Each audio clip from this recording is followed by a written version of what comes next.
नमस्कार, स्वागत है आपका अपने ऑनलाइन संस्थान CIS कोचिंग क्लासेस जौनपुर में। दोस्तों, जैसा कि आपसे हमने पिछले अंक में यह चर्चा की थी कि PGT TGT शिक्षक भर्ती के लिए मैंने कहा था कि विज्ञापन होने वाला है। यह बात हमारी आपसे 29 तारीख को हुई थी। दोस्तों, जब मैं यहाँ ये बात कर रहा था, उसी समय विज्ञापन जारी होने की प्रक्रिया चयन बोर्ड द्वारा संपन्न की जा रही थी। तो दोस्तों, शिक्षक भर्ती 2020-21 का आगाज़ हो चुका है और विज्ञापन आपके सामने है, और वह भी अब तक की सबसे बड़ी परीक्षा। करीब करीब सभी विषयों में दुगनी सीटें हैं। तो यह आपके लिए बहुत ही गजब का अवसर है और आप बिल्कुल जुट जाएं PGT समाजशास्त्र के लिए। यहाँ CIS कोचिंग क्लासेस में सभी सब्जेक्टों के TG PGT के क्लास चलने वाले हैं। अतः आप यहाँ एडमिशन जल्दी से जल्द लें और अपने अध्ययन को आगे बढ़ाएं। दोस्तों, यहाँ हम PGT समाजशास्त्र की बात करेंगे और यह आपको बताना चाहेंगे कि परीक्षा जो है वह शायद जल्द से जल्द कंडक्ट करवाने के मूड में शिक्षा सेवा चयन बोर्ड है, क्योंकि कुछ ऐसी बातें हैं जो तदर्थ शिक्षक के संदर्भ में सुप्रीम कोर्ट द्वारा इससे कही गई हैं कि आप अपनी नियुक्ति को जुलाई 2021 तक पूरी करें। अतः दोस्तों, अब आपके पास बहुत अधिक समय नहीं है और आप अभी से जुट जाएं और अपने अध्ययन को अच्छा बनाएं। यहाँ दोस्तों, हम यह कहना चाहेंगे कि हमने इसके पहले वाले वीडियो में समाजशास्त्र के पाठ्यक्रम के संदर्भ में हमने चर्चा की थी। तो यहाँ हम उसी में आज आगे बढ़ते हैं, और चूंकि इसका पाठ्यक्रम काफ़ी लंबा है, यहाँ नहीं आ पा रहा है, लेकिन जो भी है उसकी हम यहाँ चर्चा करते हैं और उसके बाद हम ये क्लास को कंटिन्यू करेंगे। आप जो है प्रतिदिन पूरी मेहनत से इस क्लास को देखें और जो है अपने अध्ययन को आगे बढ़ाएं। तो साथियों, मैं यहाँ अब आपसे पाठ्यक्रम की चर्चा करता हूँ कि समाजशास्त्र में आप ये जानें, अब तक का जो एग्ज़ाम का पैटर्न रहा है उसमें यह रहा है कि 125 प्रश्न पूछे जाते हैं और वह 425 अंकों के होते हैं। तो साथियों, आपकी लिखित परीक्षा जो होगी वह 425 अंकों की होती है और फिर 50 अंक का आपका इंटरव्यू होता है और 25 अंक के आपके वेटेज होते हैं, जो 3 पार्टों में बटे होते हैं। कहने का आशय ये है कि यदि आपने PhD किया है, यदि आपने M.Ed और B.Ed किया है तो उसका आपको वेटेज मिलता है। यदि आप राष्ट्रीय स्तर के खिलाड़ी हैं तो उसके लिए भी आपको वेटेज मिलता है, और पूरे पूर्णांक की जो बनते हैं पूरे पूर्णांक वो 500 के बनते हैं। तो दोस्तों, आइए हम यहाँ चर्चा करते हैं कि कैसे आप समाजशास्त्र के प्रश्नों को हल करेंगे। उसके लिए आपको सबसे पहले इन पाठ्यक्रमों को जानना बहुत ज़रूरी है। तो इनको हम यहाँ जो पाठ्यक्रम हम लिखते हैं उसमें हम टॉपिक वाइज आगे बढ़ेंगे और आपके अध्ययन को आगे की तरफ धीरे धीरे सुचारू रूप से ले जाएंगे। तो दोस्तों, आइए आज हम फिर चर्चा करते हैं कि समाजशास्त्र वास्तव में, यहाँ जब आप देखेंगे कि शुरुआत में ही समाजशास्त्र का अर्थ विषय वस्तु एवं क्षेत्र, उस दिन हमारी यहाँ इस पे बात हुई थी और हम यहाँ तक पहुँचे थे कि समाजशास्त्र के पाश्चात्य विचारक। वास्तव में समाजशास्त्र सिद्धांतों, अवधारणाओं एवं परिभाषाओं से भरा पड़ा हुआ है और यह समाज का विज्ञान है। अवधारणाओं, सिद्धांतों को आपको जानना बहुत ही ज़रूरी है।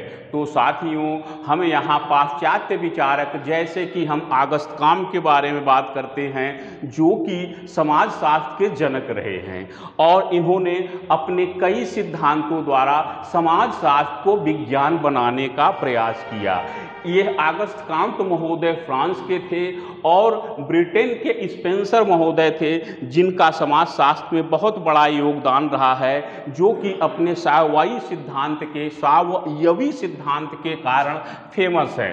दुर्खिम को समाजशास्त्र के बौद्धिक जगत का देवता कहा जाता है, यह भी फ्रांस के थे। और अगर आप कहेंगे कि समाज शास्त्र को जन्म यदि ऑगस्ट काम्टे ने दिया तो कहीं न कहीं उसका पालन पोषण दुर्खिम के द्वारा किया गया, जो फ्रांस के थे। और इन्होंने सामाजिक तथ्य की अपनी अवधारणा को इस हद तक आगे बढ़ाया कि इन्होंने कहा समाज एक सामाजिक तथ्य है। उसके बाद दोस्तों हम मैक्स वेबर की चर्चा करते हैं, जो जर्मनी के हैं। यह कहते हैं कि समाजशास्त्र सामाजिक क्रियाओं का विज्ञान है। समाजशास्त्र सामाजिक क्रियाओं का विज्ञान तो है, लेकिन वह क्रियाएं व्यक्तिपरक निर्वचनात्मक होती हैं। और इसलिए जो है हम मैक्स वेबर को सामाजिक क्रियाओं के अध्ययन के रूप में उनके समाजशास्त्र को हम जानते हैं। दोस्तों उसके बाद फिर हम देखते हैं कि भारतीय विचारकों की हमारी चर्चा होती है।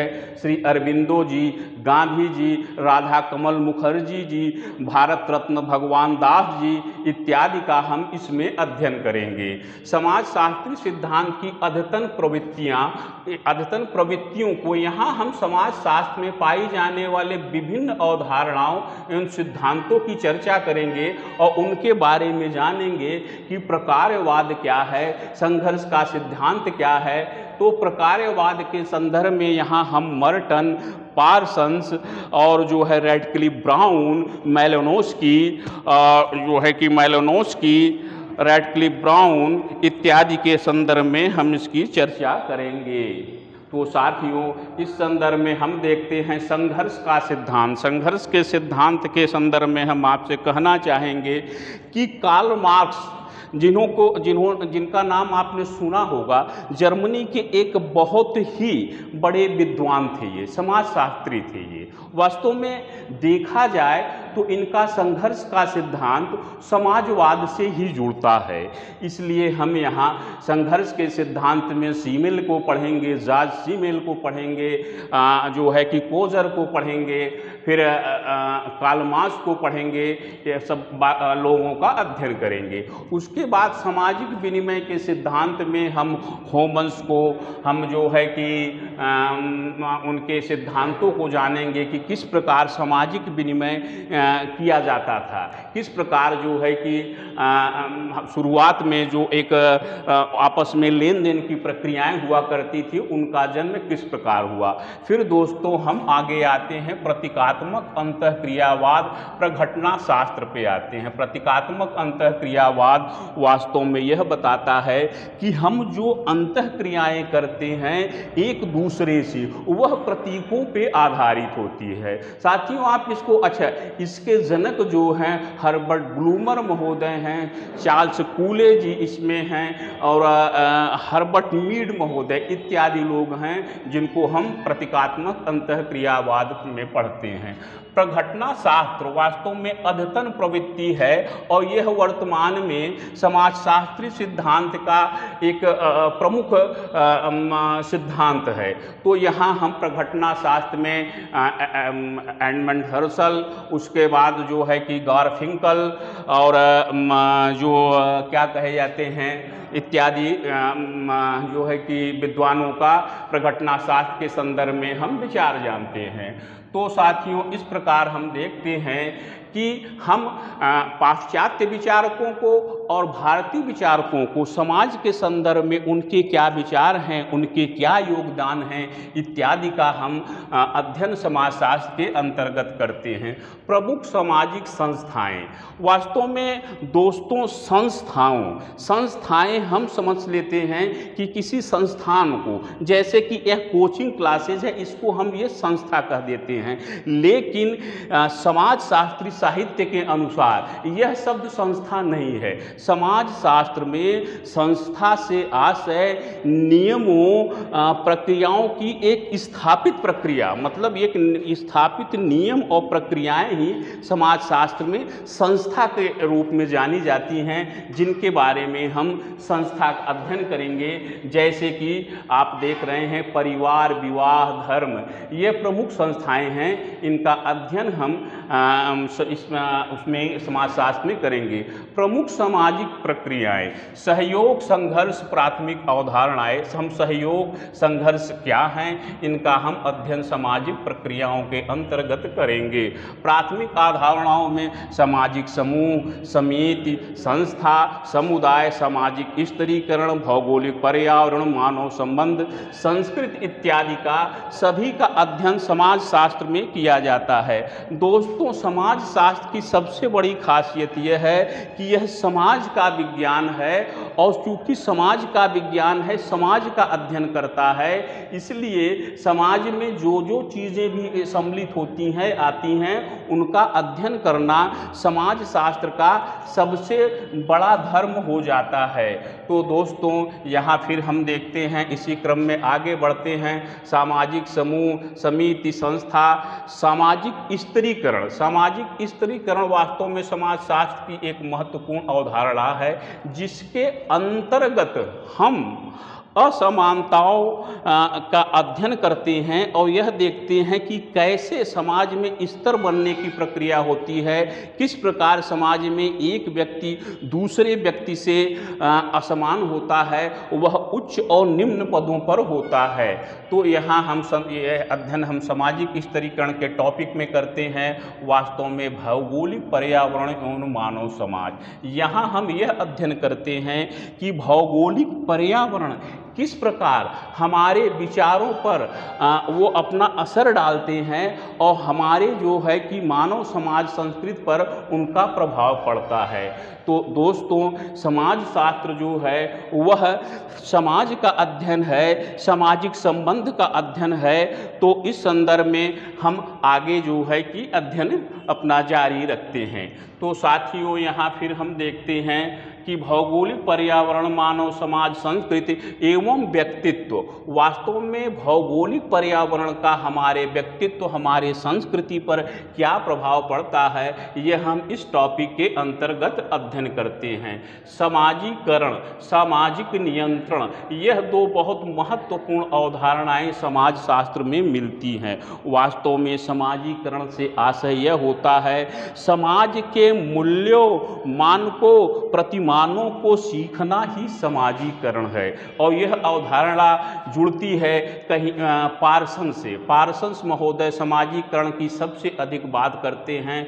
सामाजिक नियंत्रण से आशय यह होता है कि समाज के सदस्यों पे ऐसा नियंत्रण जो उन्हें समाज के अनुकूल व्यवहार करने के लिए लगाए जाते हैं, वह सामाजिक नियंत्रण के अंतर्गत आते हैं। इस टॉपिक के अंतर्गत हम सामाजिक नियंत्रण के संस्थाओं का अध्ययन करते हैं, जैसे कानून, पुलिस, न्यायालय इत्यादि का। सामाजिक परिवर्तन, सामाजिक परिवर्तन यदि देखा जाए तो समाज शास्त्र में यह केंद्रीय अवधारणा के रूप में सामने आती है, क्योंकि कहीं न कहीं समाज शास्त्र के उत्पत्ति और उद्भव में हम सामाजिक परिवर्तन को पाते हैं। दोस्तों, हम सामाजिक परिवर्तन को समझने के लिए यहाँ पहले परिवर्तन शब्द को हम अधिक डिफाइन करना चाहेंगे, बताना चाहेंगे कि दो भिन्न समयों में एक वस्तु में दिखाई देने वाले अंतर को ही हम क्या कहते हैं, परिवर्तन कहते हैं। कहने का आशय ये कि जैसे किसी वस्तु को आज से आपने साल भर पहले देखा, उसके बाद एक वर्ष पश्चात उसमें क्या परिवर्तन आता है, उसको हम परिवर्तन के संदर्भ में करते हैं। लेकिन वही परिवर्तन जब सामाजिक ढांचे या सामाजिक संरचना में होता है, सामाजिक संगठन में होता है, तो उसको हम सामाजिक परिवर्तन के रूप में जानते हैं, जो कि समाजशास्त्री अध्ययन में केंद्रीय महत्व की विषय वस्तु है।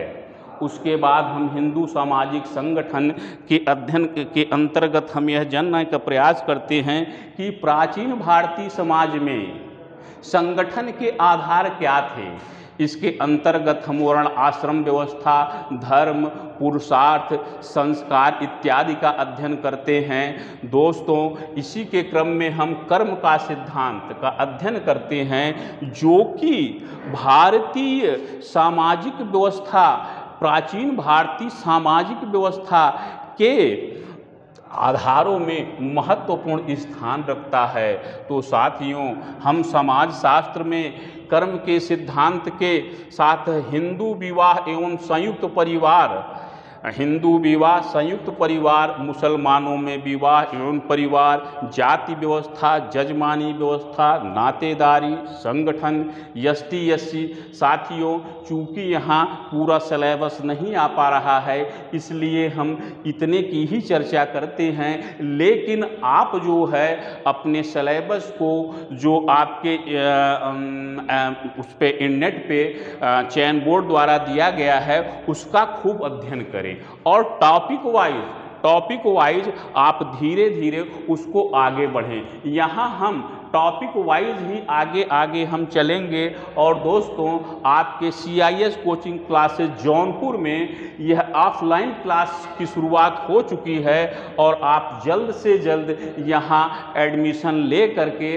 अपने अध्ययन को आगे बढ़ाने के लिए तत्पर हो जाएं। तो साथियों, अब हम यहाँ शुरुआत करते हैं कि आखिर किस प्रकार हमें यहाँ प्रश्नों को जानना है और समाजशास्त्र को पढ़ना है। तो दोस्तों, समाजशास्त्र का अर्थ विषय वस्तु एवं क्षेत्र। तो यदि इसके बारे में हम चर्चा करें तो यह है कि समाजशास्त्र का अर्थ क्या है और इसकी विषय वस्तु क्या है और इसका क्षेत्र क्या है। तो इसके संदर्भ में हमने पिछली बार चर्चा किया था कि समाजशास्त्र जो है वो समाज का विज्ञान है, और समाज का विज्ञान है और यह समाज का वैज्ञानिक अध्ययन है, इसलिए हम सोशियोलॉजी इसको कहते हैं।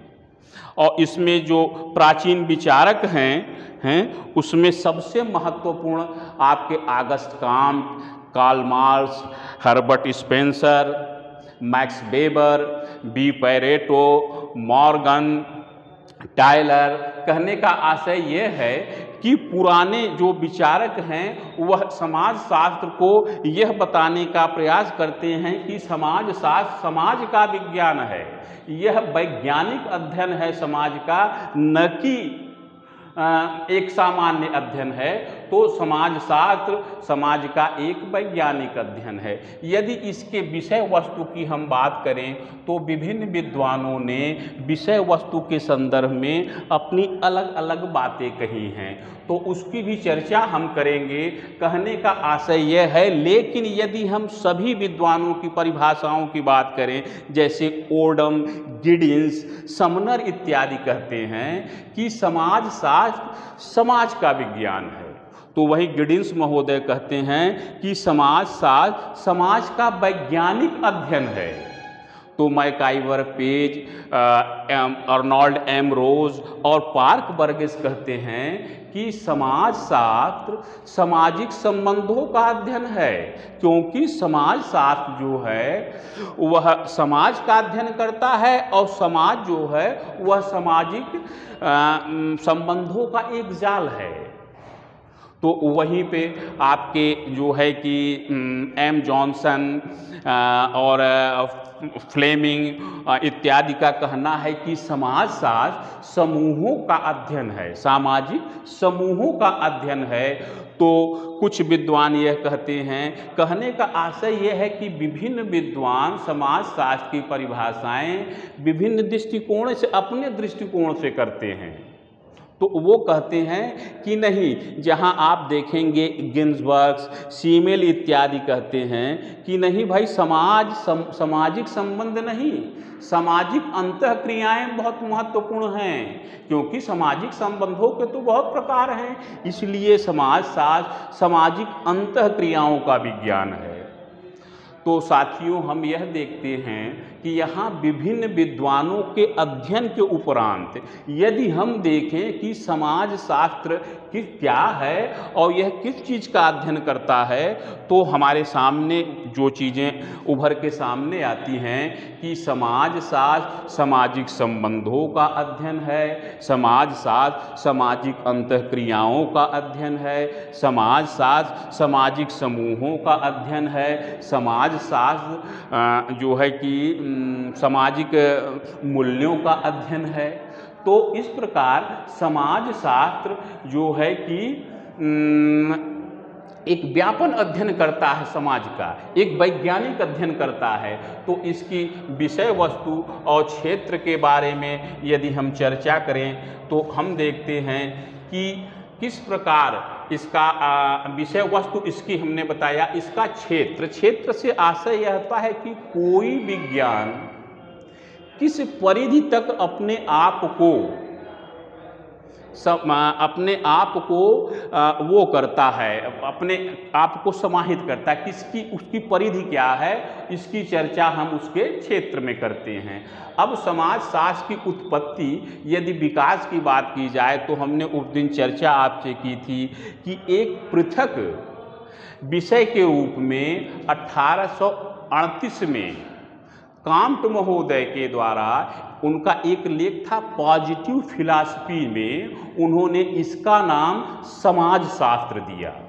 पॉजिटिव फिलॉसफी एक लेख है जिसमें उन्होंने 1838 में इसका नाम समाजशास्त्र रखा। तो साथियों आप यह जानिए कि समाजशास्त्र नामकरण के पहले इसको कांट महोदय ने सोशल फिजिक्स नाम दिया था। यह भी पूछता है कि समाजशास्त्र के नामकरण के पहले कांट ने इसका क्या नाम रखा, तो इसका नाम सोशल फिजिक्स उन्होंने रखा था। चूँकि ये नामकरण इन्होंने 1938 में 38 के पहले ही करना चाहा, तो 1935 में बेल्जियम के एक विद्वान क्वेटलेट द्वारा अपनी पुस्तक का नाम सोशल फिजिक्स रख दिए जाने के कारण इन्होंने अपनी पुस्तक का नाम जो है वह सोशियोलॉजी रख दिया। तो इस प्रकार हम देखते हैं कि सोशियोलॉजी जो कि एक अध्ययन विषय के रूप में हमारे सामने आता है वह 1838 में हमारे सामने आता है और किसके द्वारा लाया जाता है, वो अगस्त कांट महोदय के द्वारा लाया जाता है, जो वास्तव में अरे ए भाई मुकेश, हेलो, अरे देखिए भाई कैसे गिर गया वो मोबाइल।